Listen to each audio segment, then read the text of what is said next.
There is something about flight that speaks directly to something deep inside us. Not just the mechanics of it, though the mechanics are genuinely miraculous, but what it means to leave the ground, to move through air, to look down at the world from above, see it whole, small, and luminously beautiful. You wanted that. From the time you were small, you wanted that, and you got it.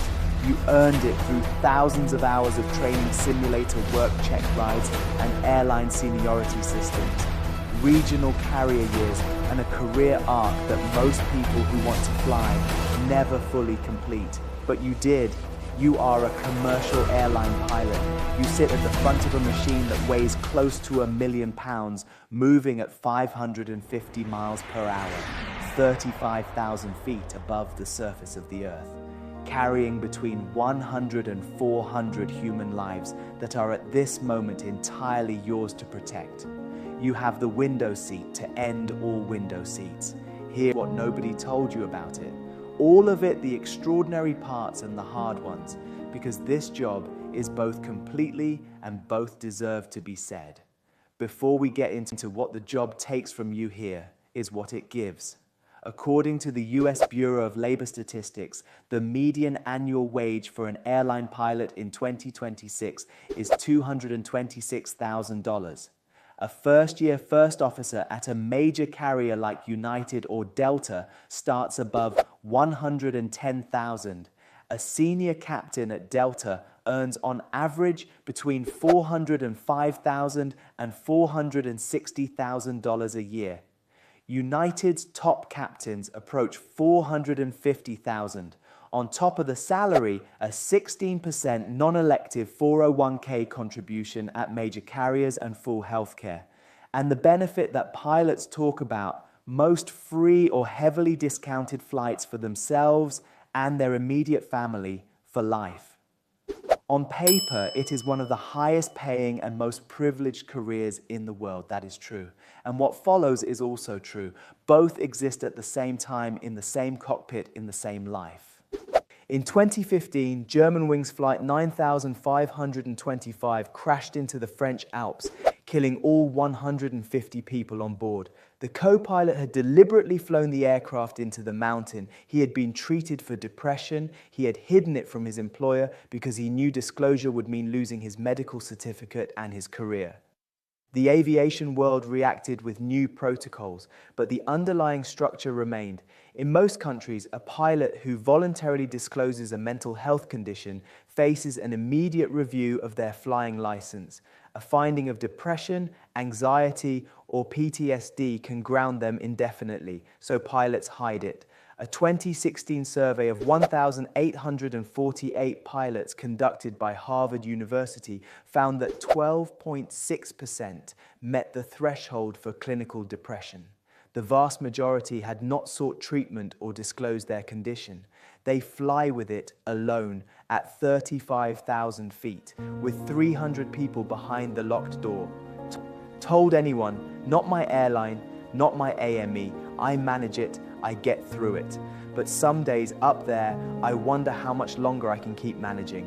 This is not a story about dangerous pilots. It is a story about a system that, in trying to keep passengers safe, created conditions that make it harder for pilots to get help, which eventually makes everyone less safe. The secrecy is the danger, not the illness. The Airline Pilot Association began piloting peer support programs in the early 2010s. The idea was to create confidential spaces where pilots could speak to other pilots about mental health without the disclosure going to their employer or the FAA. What they found when they opened those spaces was a flood. Pilots who hadn't spoken about what they carried, sometimes for years, found that the moment a structure existed, they used it. The conversations were not dramatic, they were quiet and specific and enormously relieving. Australia's aviation authority, CASA, went further. They restructured their disclosure framework to allow pilots to report mental health conditions confidentially, access treatment, and return to flight status without automatic license suspension. The result was not a spike in unsafe pilots. It was a spike in pilots getting help. When they say I could disclose without losing everything, it is moving. The sky is not less demanding now.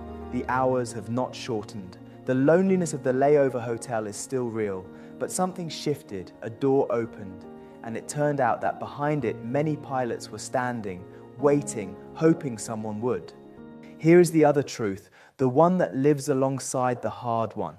Ask a pilot, any pilot, even the tired ones, even the ones who've seen too much, to describe the moment the aircraft breaks through the cloud layer and the sky opens above them and something happens in their voice. It softens. There is no word in common use for what it is to see the earth from above at dawn. The way the Terminator line moves slowly across the continent below you. The way a thunderstorm looks from 40,000 feet silent, enormous, lit from within like a living thing. The way city lights below look like a scattered galaxy, and you are moving through the galaxy, and you are the only person awake in the sky. When Top Gun Maverick came out in 2022, it became one of the highest grossing films ever made. People who had never been near a cockpit sat in theaters and felt something they didn't have words for, something about the sky, about what it means to be the person at the front of the machine responsible for everything, moving through something beautiful at impossible speed. Pilots watched it too. Several described crying, not at the story, but at the aerial sequences, at what the camera did with altitude and light, at the reminder of what drew them there in the first place. People ask me if I still love flying, after everything, after all of it, and the honest answer is I love it more than I can say, and it has cost me more than I can say. Both the pilots who stay, who find their way through the loneliness and the weight and the silence and the secret, often describe something that sounds almost like a spiritual orientation, a different relationship to time, to space, to what matters. They have seen the earth from above, they have held it in a sense in their hands, and they have landed again and again and again, bringing the people behind the locked door home safely. That is not a small thing. The next time you feel the aircraft bank and settle, and the wheels touch down, and the ground is solid again beneath you, and you barely notice because you've already opened your phone, remember that somewhere at the front of the plane, someone who has been awake for 18 hours, who slept last night in a room they didn't recognize, who carries things they haven't told anyone, brought you home.